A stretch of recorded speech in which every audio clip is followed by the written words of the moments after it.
I would say last week for me was not my strongest. Had an uneasy midterm, a lot of alone time, a lot of just kind of spiraling thoughts, and thinking is good, but sometimes too much thinking is bad. I would say so, and that just got me to reflect. And I had a conversation with my friend at like 2 a.m. I think on Saturday night. Um, no, it might have been Friday night. I think it was Friday night where we were just thinking about how our generation, especially with growing up with this technology, growing up with social media, being so desensitized to tragedies such as Charlie Kirk's murder or things of that nature, we've kind of lost control of our lives in the sense where we all live seemingly on autopilot. And what does that mean? It means like you're really reactive, right? When life comes at you, let's say I felt uneasy on my midterm, random example, I think very reactively. What's the first autopilot? What's the first muscle gut reaction that I do? And well, that's get down on myself. But as you may know, that we do have the choice, many of us. Obviously, people out there who struggle with neurodivergence, conditions and things of that nature might be a different story. But for the vast majority of us, we are able to plausibly, control our thoughts. And that got me thinking, just reflecting on myself spiritually, reflecting on myself personally to understand and break down some of the concepts I've been battling with, right? Something I tell people a lot is we all know the wisdom, we all know the philosophy, we all know how to be a good person, we all know what is morally right, but why is it that we choose not to do such things? Why is it that we choose to go against the grain or the easy way out? Or why is even the easy way out damaging in many times? And why are there so many rules? Why can I be free when I live spiritually? All these sort of things. And obviously that drew me back to the Bhagavad Gita, which I think is the most powerful book. And I have to admit, I didn't really, this past summer was busy for me. I would say I engaged in a lot of spiritual kind of reflections, activities, such and so forth. But looking back and really, you know, every day is a new day. Every stage of life is new. And with that, new wisdom can be applied differently, right? So I guess my goal this whole day of just reflection and obviously doing other things, but was to condense this whole belief system that Krishna and the Vedas teach. The ancient Indians have developed. Like, where does this all stem from, right? Where does this all stem from? If I could capture, the entire philosophy, the entire science of the soul, so to speak, in one sentence, that way I can apply it to anything, what would that be? And I think, for lack of a better word, this has already been answered. It's already been answered, thank God. But how do you apply that to today?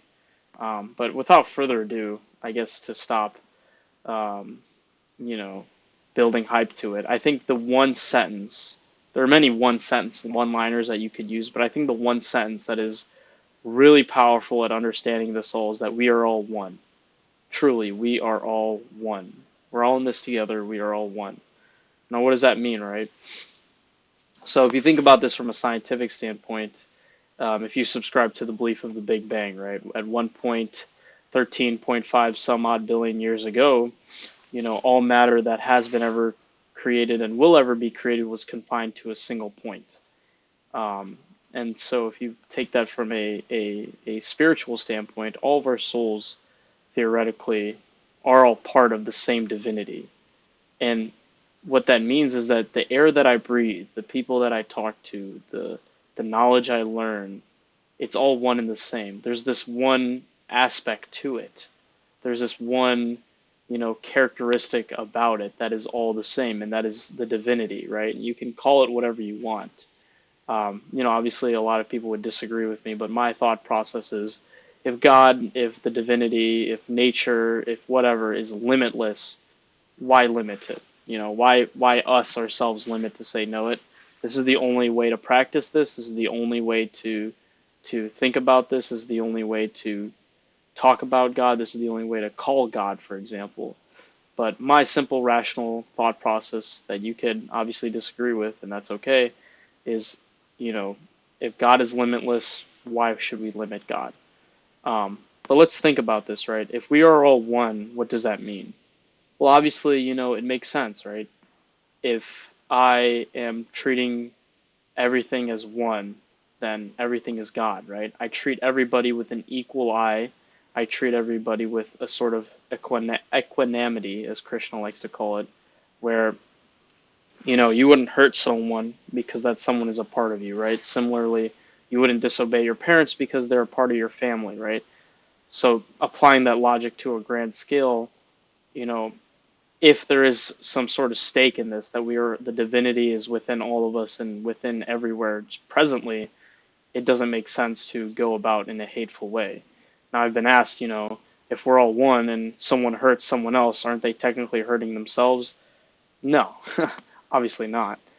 This sort of separation that we think of is what we call Maya, or the illusion. That yes, fundamentally, since we are all one, these thoughts of pain, suffering, all these joys, ecstasy, sadness, depression, these are all temporary emotions, temporary feelings. Ultimately, our soul is the one thing that persists on, and that our bodies and our temporary emotions are, obviously temporary. They begin and they end, and they begin in the end. And that goes back to our conversation that me and my buddy had, that we're all kind of reactive, right? These temporary hits of just sadness and joy, sadness and joy. We're kind of like these roller coasters going up and down and up and down. But I guess to put that all aside, to wrap things up, because I do want to keep this video short, the fact that we're all one can lead you through a lot of things, right? It can say, okay, since we're all one, this world that I see through my eyes is an illusion. And because this is an illusion, things are temporary, time is temporary. And because it's an illusion, and because, there is no such thing as capital T truth, at least through the sensory things such as taste, touch, hear, whatever. For example, if I taste something, it might taste good to me and taste bad to someone else. There's no objective taste. So, with those thoughts, you could say, okay, since there is no objectivity through the lens of my eyes, then I have the control to craft my own destiny. I have the control to think about the world the way I want to think about it, and to accept a responsibility and accountability for a destiny that I want to live in. And that's what we call karma, right? That, there's no such thing as good karma or bad karma. That's obviously just a gross simplification by Western civilization. Karma is just the simple principle that your actions have consequences. And for many people, that's like a no-duh answer, right? But truly grasp with that, right? That I have the power to choose my happiness. I have the power to choose how I approach life, how I treat people, how I feel when people treat me, all those sorts of things. That is what they're talking about. And then, the fact that we're all one, and the fact that this is all temporary, makes it so that, the money, the fame, the notoriety, these are all temporary things. They all come and go. So instead of being so attached to them, instead of saying, okay, this is what I want out of my life, instead it's about the principle. It's about the principle of serving with just a mode of goodness, that I'm not going to fear failure, but I'm not going to seek success, that I'm going to continue living by these principles, these universal principles of just goodness. And following that principle of goodness is your duty, or dharma. But I know I threw out a lot of terms, but I think that was just a reflection, because obviously I've made plenty of videos in the past about Hinduism and what it kind of believes in. But I think, I get questioned a lot, where do these beliefs come from? How does this make any sense? Are you just pulling this out your ass? And to that I would say this video, right? That it all starts from this one central point, that fundamentally we're all one. And because of this, I can draw this conclusion, and because of that conclusion, I can draw these conclusions, and because of those conclusions, I can have a moral compass, a guiding light, if you will, to navigate this life and really understand what my purpose and what my duty is, and the laws of this universe, especially spiritually. But I hope you enjoyed the video. If you liked the video, like the video. If you disliked the video, dislike it, and I am out.